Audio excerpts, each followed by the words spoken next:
Mummy ने कहा कि रोते-रोते कहा कि मेरे जेवर को पापा बंधक रखने गए हैं क्योंकि मुझे ऑपरेशन कराना है, मुझे बहुत दिक्कत है। तो ये चीज़ें मुझे करके बिजली सप्लाई करने लगा और पर घंटे का मुझे 30 रुपया मिला करता था और मेरे पास कुछ दिनों में इतने रुपए जमा हो गए कि मैं शान से पापा को जाके रुपए दिया और कहा कि मम्मी का वो ज्वेलरी जो आपने बंधक रखा था, उस ज्वेलरी को आप पापा लेके आ जाओ। लेकिन एक घटना ऐसी हुई 2017 में, तकरीबन 60-70 लाख रुपए मुझे कर्ज हो गए। यहाँ तक कि एक ऐसा दिन आया कि मैं सोचा कि मैं सुसाइड कर लूँ।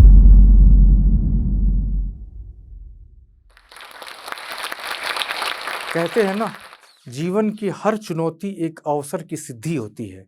मेरे जीवन में आई हुई हर चुनौतियों को मैंने अवसर के रूप में लिया और उस अवसर को एक सफलता की तरफ बदला।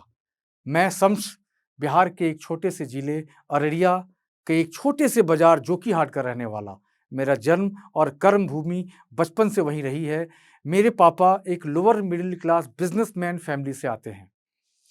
मैंने पापा के बिज़नेस को देखा और मैंने पापा अपने फैमिली को अच्छे से खिलाते-पिलाते और छोटे-मोटे बिज़नेस करके खाते-पीते घर के थे हम लोग। मेरे पापा ने मेरी बेसिक एजुकेशन पूरी जोकीहाट में हमने की। जोकीहाट जो हमारा बाज़ार था, वहीं से हमने बेसिक एजुकेशन लिया।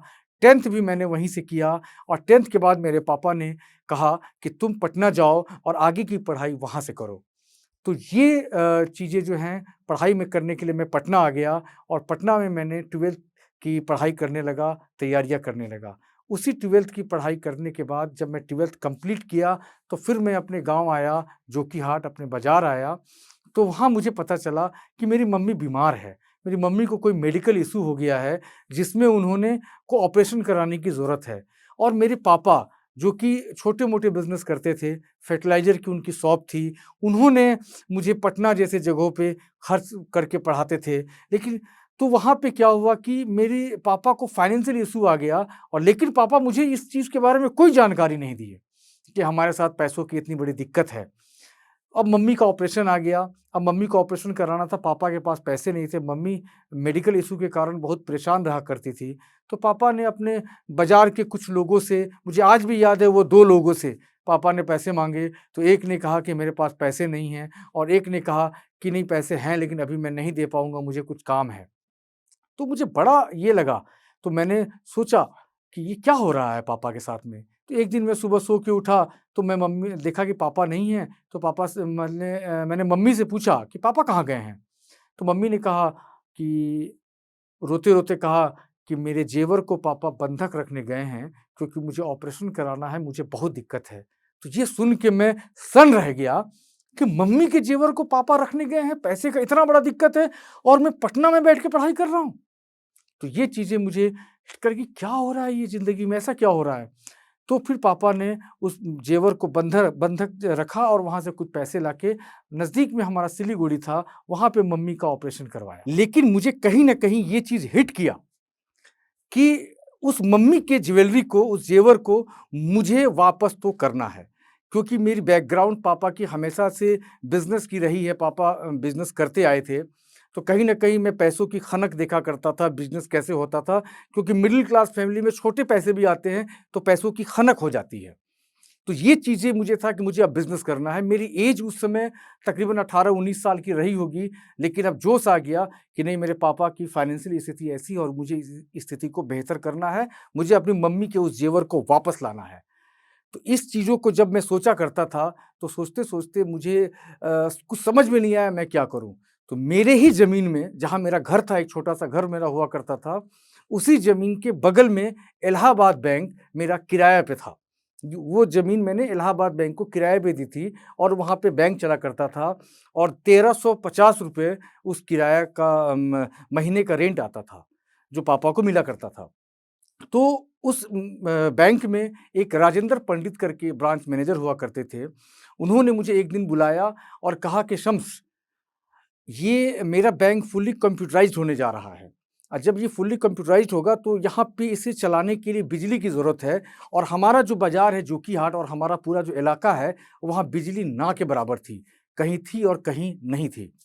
तो फिर मैंने वहाँ पे बोला कि उन्होंने कहा कि तुम्हारे पास जनरेटर है, तो उस जनरेटर से मेरे यहाँ बिजली की सप्लाई करो। मैंने पापा से बात किया, मम्मी से बात किया, तो उस जनरेटर को रिपेयर करके बनाने में मुझे 8,800 रुपए की लागत पड़ी और ये 8,800 रुपए मुझे मम्मी और पापा ने मिलके मुझे पहली बार एक बिज़नेस करने के लिए मुझे इन्होंने दिया। उसके बाद मैंने उस जनरेटर को बनाया और अपने इलाहाबाद बैंक में मैं उस जनरेटर के द्वारा बिजली सप्लाई करने लगा और पर घंटे का मुझे 30 रुपया मिला करता था और 9 घंटे बिजली चली करती थी। तो 270 रुपए का मुझे इनकम होता था और 140 रुपए मेरे डीजल में खर्च होते थे। तो मेरी पहली इनकम 130 रुपए के आसपास पर डे वहाँ से आनी चालू हो गई। तो जब मैंने वो 140 रुपए, 130 रुपए पर डे कमाने लगा और 9-9 घंटे बिजली में चलाने लगा जनरेटर के द्वारा, तो मैंने सोचा कि मैं इसके साथ इसी के सिमिलर कुछ और काम क्यों ना कर लूँ।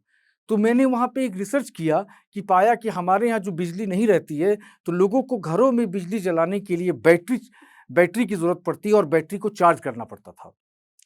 तो फिर मैंने वो गाँव में बैटरी होता है जिसके द्वारा बल्ब जलते हैं या कोई टीवी-वूवी चलाया करते थे लोग, उसके द्वारा। तो मैं फिर अपने उस 130 रुपए 40 रुपए से बचाए हुए पैसे से मैंने एक बैटरी चार्जर की मशीन खरीदी, क्योंकि बैंक को देने के लिए जनरेटर चला करता था। तो वो मशीन जो मैंने खरीदी, तो मैं उससे लगा बैटरी लोगों के चार्ज करने के लिए। तो मेरी बैटरी की चार्ज की दुकान भी चल निकली और मेरी इनकम लगभग 400-500 रुपया पर डे की होने लगी। तो ये जो इनकम मेरी 400-500 रुपये पर डे की होने लगी और मेरे पास कुछ दिनों में इतने रुपए जमा हो गए कि मैं शान से पापा को जाके रुपए दिया और कहा कि मम्मी का वो ज्वेलरी जो आपने बंधक रखा था, उस ज्वेलरी को आप पापा लेके आ जाओ। और पापा ने उस रुपए को लिया और जब मैं मम्मी के हाथ में ज्वेलरी जाके दिया, मेरी मम्मी की आँखों में आँसू आ गए और बहुत ही उन्हें गर्व हुआ कि मेरा बेटा मेरा ये ज्वेलरी वापस लेके आया है। साथ ही साथ मैंने इसको करते-करते अपनी पढ़ाई भी कॉरेस्पॉन्डेंस के रूप में जारी रखी थी। जैसा कि मैंने बताया कि मैं 12th के बाद आया था वापस, तो फिर मैंने ग्रेजुएशन कॉरेस्पॉन्डेंस के द्वारा ग्रेजुएशन पटना में किया और बैटरी वगैरह का काम करते-करते सन 2005 आया। और फिर उस 2005 में मेरे पास एक अपॉर्च्युनिटी आई।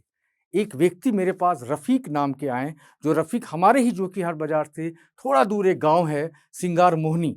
वहाँ के एक रफ़ीक नाम के व्यक्ति आए और उन्होंने मुझे कहा कि अरे यहाँ पे मेरे पास एक मोबाइल है और मोबाइल में कहीं-कहीं टावर आता है।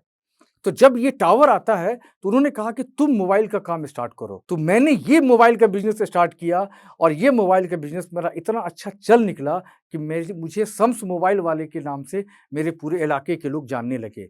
अब मैं क्या करता था, मोबाइल भी चार्ज करने लगा, क्योंकि मेरे यहाँ बिजली होती थी, तो लोग मेरे यहाँ मोबाइल भी चार्ज करते थे। मैं जनरेटर की सप्लाई बैंक में करता था, बैटरी भी चार्ज करता था और ये तीसरा काम मोबाइल का हो गया। ये मोबाइल का बिज़नेस करते-करते मेरी फाइनेंशियल स्थिति मिडल क्लास ही हम लोग थे, लेकिन अच्छे कमाने खाने लगे और मैं अच्छा-सा हेल्प देने लगा। इतना करते-करते अवसर, मैं बार-बार कहता हूँ अवसर को छोड़ना नहीं चाहिए, क्योंकि सफलता या असफलता ये एक सेकेंडरी चीज़ें होती हैं, बाद में होती हैं। लेकिन आप हर एक काम को जब करोगे तो कुछ न कुछ नया अनुभव आपको मिलता है।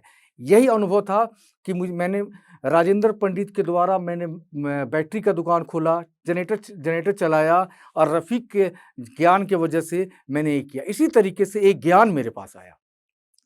2012 में मुझे एक अपॉर्च्युनिटी मिली कि उस समय के प्रधानमंत्री जी ने एक फाइनेंशियल इंक्लूजन एक वर्ड निकाला कि हर 2000 की आबादी पे बैंक अब अपने मिनी शाखा को लगाएंगे, ग्राहक सेवा केंद्र की शाखा को लगाएंगे। तो ये चीज़ें मुझे समझ में नहीं आई, तो मैंने इसके बारे में स्टडी किया कि ये मिनी बैंक या ग्राहक सेवा केंद्र होता क्या है। जैसा कि आप सभी जानते होंगे कि बैंकों में गाँवों में बैंकों की संख्या बहुत ही कम होती है।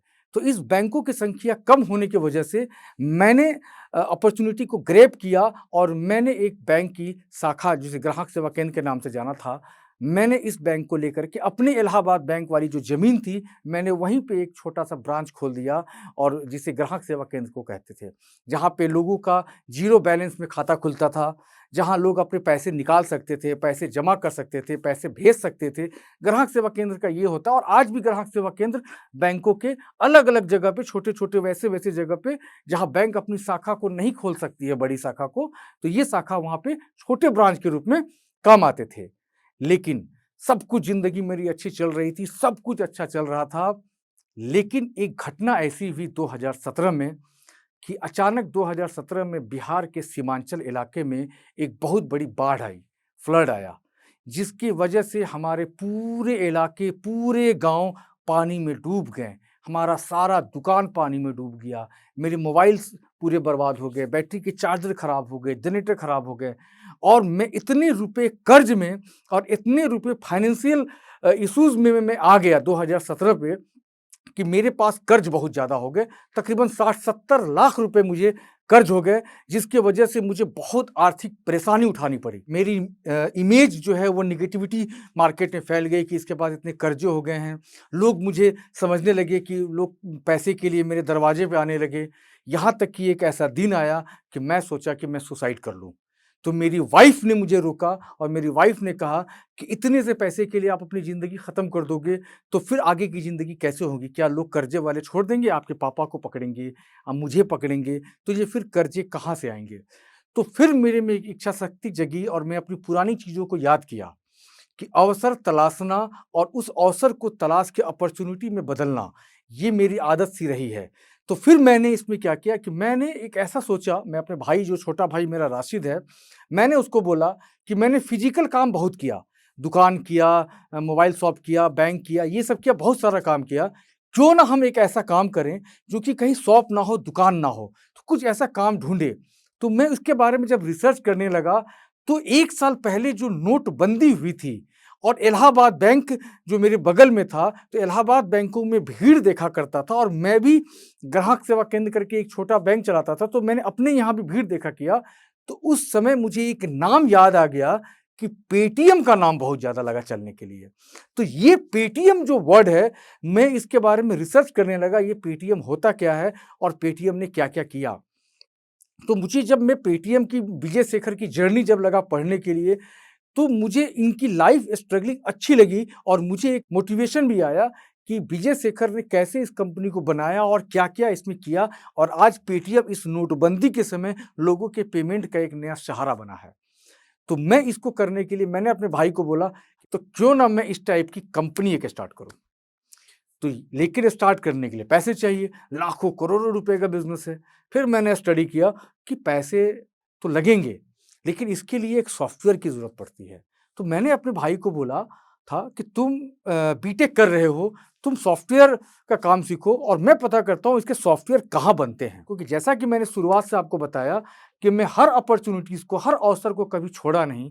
तो यहाँ भी एक अवसर आया मेरे मन में और मैंने इसको छोड़ा नहीं। मैं लगा सॉफ्टवेयर कंपनीज़ के बारे में पता करने के लिए। तो मैं जयपुर गया, मैं ढूँढ रहा था कि एक चाय की टपरी पे मैं बैठा हुआ था, तो वहाँ मुझे एक ऐसे व्यक्ति मिले जिनका नाम रवि था। वो डेवलपर थे और एक सॉफ्टवेयर कंपनी के नए-नए स्टार्टअप उन्होंने किया था। तो उनके साथ चाय की टपरी पे बैठ के बातें हुई, तो उन्होंने बोला कि आप टेंशन क्यों लेते हो? आप बैंकों के साथ पार्टनरशिप देखो अपनी सर्विस चलाने के लिए, डिजिटल पेमेंट्स की सर्विसेज़ चलाने के लिए। मैं सॉफ्टवेयर बना के देता हूँ और यदि अच्छा बन गया, तो आपकी भी कंपनी चल जाएगी और मेरी भी कंपनी चल जाएगी। तो वो रवि के हिम्मत से मैंने कहा कि डन। तो मैंने बोला कि पैसे नहीं है मेरे पास। बोला कुछ नहीं है, पैसे नहीं है तो मेरे पास कौन से पैसे हैं? रवि ने कहा और रवि ने सॉफ्टवेयर बनाने पे मेहनत किया और मैंने और राशिद ने मिल कर के बैंकों के साथ टाई अप करना और डिजिटल पेमेंट्स वगैरह रिचार्ज, बिल पेमेंट्स की सर्विस लाने पे टाई अप करने पे हम लोग लग गए।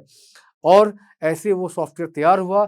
सन 2018 के 15 अगस्त के दिन हमने ईजी पे को लॉन्च किया। इस ईजी पे नाम रखने के पीछे भी एक कहानी है कि मैंने सोचा कि क्या नाम रखा जाए। मैं और आशीष बैठ के डिस्कस कर रहा था, एक ऐसा कैची नाम रखा जाए ताकि लोगों को जल्दी से कैच हो जाए, लगे कि आसान है। तो फिर राशिद ने अपने फ्रेंड्स से बात किया, तो फ्रेंड्स ने सजेस्ट किया कि ईजी पे रखा जाए, तो EASY ईज़ी पे करके वर्ड हमने किया, लेकिन पता चला कि ये ऑलरेडी ट्रेडमार्क है। अब ईजी पे नाम दिमाग में बैठ गया था, तो अचानक मैंने अपने बाथरूम गया, तो मैं बाथरूम में देखा कि एक ईज़ी करके हमारे पास स्वेटर मतलब गर्म कपड़े को धोने का एक था, तो मैंने बोला ये भी तो ईज़ी है, EZEE। तो मैंने क्लिक किया और वहीं पे हमने EZEEPAY करके कंपनी का हमने नाम रखा, मतलब ब्रांड का। और कंपनी का नाम फिर मैंने रजिस्टर्ड किया। कंपनी का नाम रखा MJ digital services private limited. MJ इसलिए, एम से मेरे पापा का नाम मुर्तुज़ा और जे से मेरी मम्मी का नाम जहाँ आ रहा है।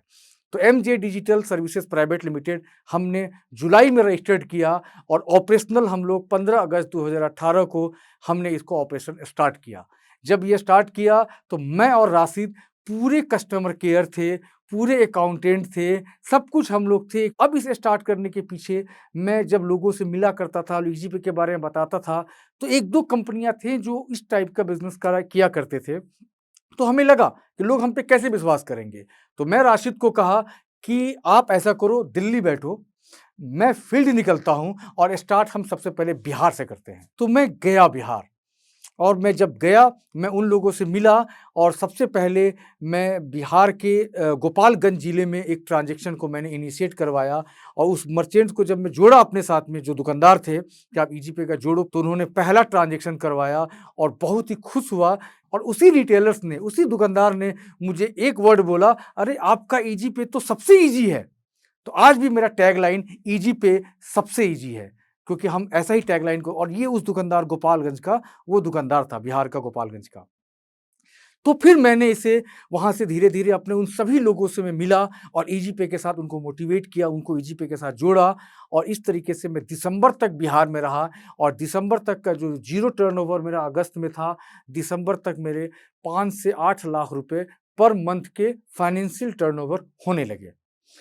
इसके बाद हमारी टीम, जहाँ मैं और राशिद था, फिर इस टीम पे मैंने 2-3 लोगों को और जोड़ा, इसको आगे मैंने बढ़ाया। इस तरीके से फिर 19 आया, फिर मैंने 19 में इसको मार्च तक में मैं इस 5 लाख से 8 लाख के टर्नओवर को हम लोग सीधे 50 लाख तक हम लोग लेके चले गए और इसे करते-करते 2018-19 हमने बहुत अच्छा बिज़नेस किया और मेरा बिज़नेस चल निकला। मैंने जिससे भी पैसे जो हमारे कर्ज़ में थे, मैंने उस पैसे को चुकाना चालू किया।